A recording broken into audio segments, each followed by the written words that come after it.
With us now is Dr. Rich Lutz. He is the director of the Institute of Marine and Coastal Sciences at Rutgers University. Thank you for joining us. Kimberly, it's a pleasure. In the context of this conference, what can your research do to enlighten those gathered here regarding the increased occurrence of disasters and the clash of man and nature, as we have talked about with many of our guests today? Sandy's been a marvelous teaching tool for the American public and the world. We at the Institute, one of the primary areas of focus is dealing with hurricane forecasting. We're very good in our models for forecasting hurricanes in conjunction with NOAA and other institutions up and down the coast. And they were quite good for Sandy. I mean, I felt like we had... Tracking was wonderful for Sandy. The thing that everybody underestimated was the intensity of the storm. Category 1 hurricanes coming up the coast. Yeah, it's a big hurricane. It's no really bigger than what we thought Irene was a year earlier. So what did Irene do? Irene hit the coast and almost nothing. Sandy hit the coast and we've got $170 billion worth of damage. One of the things we do at the Institute is we have a fleet of gliders, and we put those gliders in the water just before a hurricane hits the coast, so right in the path of the eye. When we did that with Irene, what happened with the gliders is we had a stratification of the water column, and we saw with those gliders that stratification broke down and all the cold water came to the surface. Now these are submarine gliders. These are submarine robots. Almost like sending a weather balloon into a tornado? It's like sending a drone, if you will, and it's an underwater drone. And they're able to measure temperature, chlorophyll, pH, any kind of thing you have in terms of a sensor. So what happened during Irene is we had hot water on the top, cold water on the bottom, and the winds came along and it mixed it all up. The cold water came to the surface. It acted as a fire extinguisher. It took the wind right out of the sails of Irene. Almost no damage. Sandy, what happened with Sandy? We got those same gliders in the water just before the hurricane. We've got an entirely mixed water column at the time. There's no cold water down below or hot water up above. It's all well mixed at that time. Because it was churning? It was churning up, the winds had churned that up, and there was no stratification. So we didn't, in that same phenomenon, we no longer had that fire extinguisher that could bring that cold water to the surface and dampen that. So it was warm water, and that just led the fuel to the fire, so to speak, in terms of Sandy, and that just increased that intensity remarkably. We knew that was coming. And what we were able to do is send out that alert to whether it was the governor of New Jersey, the governor of New York, the governor of Connecticut, and as a result of that, send out an all-points bulletin, get them out of there as fast as you can. One of our IMCS board members, Randy Husted, house in Bayhead, got totally destroyed. He was prepared to stay overnight and ride out that storm just as he did in Irene, no problem.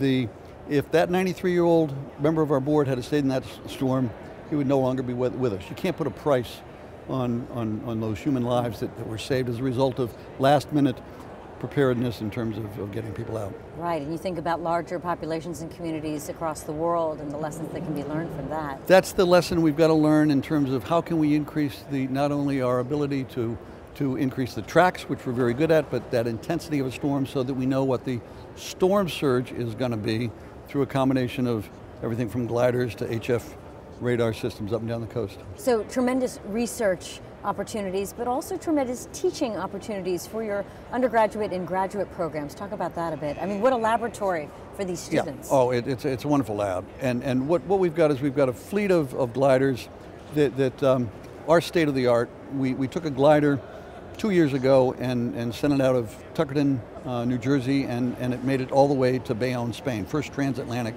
journey. It's now sitting a couple of blocks from here in the Hall of Ocean Sciences at the Smithsonian. The teaching experience, let me just relay kind of a prime example. A year ago, I was sitting at home, working out of the home office, and I got an email from Scott Glenn, who's in charge of our glider program. And he said, we have a ship in the Antarctic with Josh Kohut as chief scientist. There's an iceberg 1.5 miles in length bearing down on our gliders and the mooring.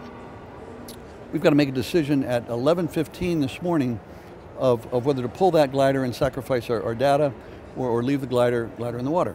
He said, we're going to make that decision at 11:15 when Scott calls in to my introductory oceanography class and they're going to make the decision on what to do with that glider, and I'm going to stay out of it. How about that? Well, what did they decide to do? You said, wait a minute. I jumped in the car.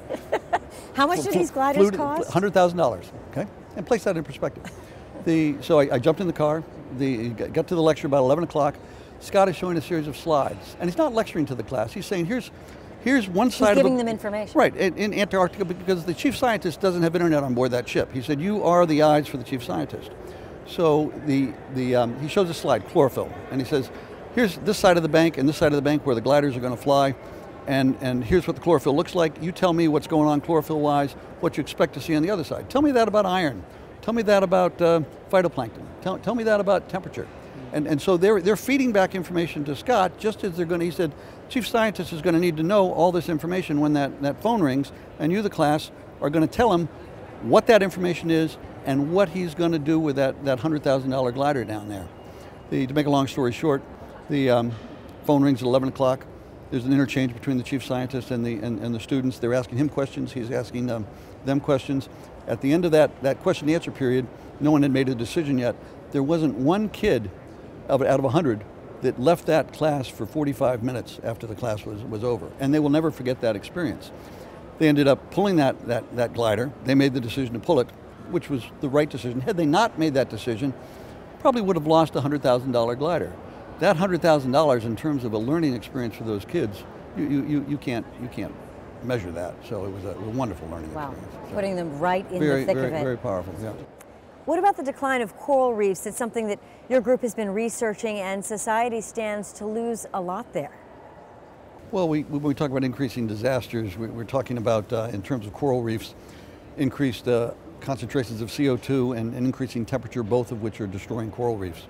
Why do we care, and why do we want the public to care? We care because they're one of the most valuable resources that we have in terms of marine natural product discovery, which is an integral part of what we do at the Institute. What a wonderful source of potential cures for a variety of diseases. All right, let's go back to Sandy for a minute and talk about the impacts of sea level rise on coastal communities. I know that's a big one you've been taking a look at. In the context of the conference that we've got here, when you superimpose sea level rise on all of the other disasters, you've got a compounding effect.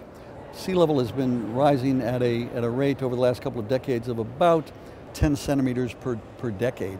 And now we have an opportunity to convince the public that there's a reality associated with climate change and a reality associated with sea level rise. If they start believing that, then they can do something about that. If the public knows there's a reality associated with global warming and climate change, which before Sandy there was a lot of skepticism. There's a lot less skepticism now as a result of what hit the Northeast coast. Because of exactly what you talked about at the beginning of our discussion. Exactly. You've got a focus now on the fact that there's a reality associated with Sandy that we didn't expect that was really there. And so tell us a little bit more about storm surges. Tell us about global warming. Tell us about climate change, because maybe this is real. And it is real. And now we have an opportunity to show the world that. Dr. Rich Lutz with Rutgers University, thank you so much.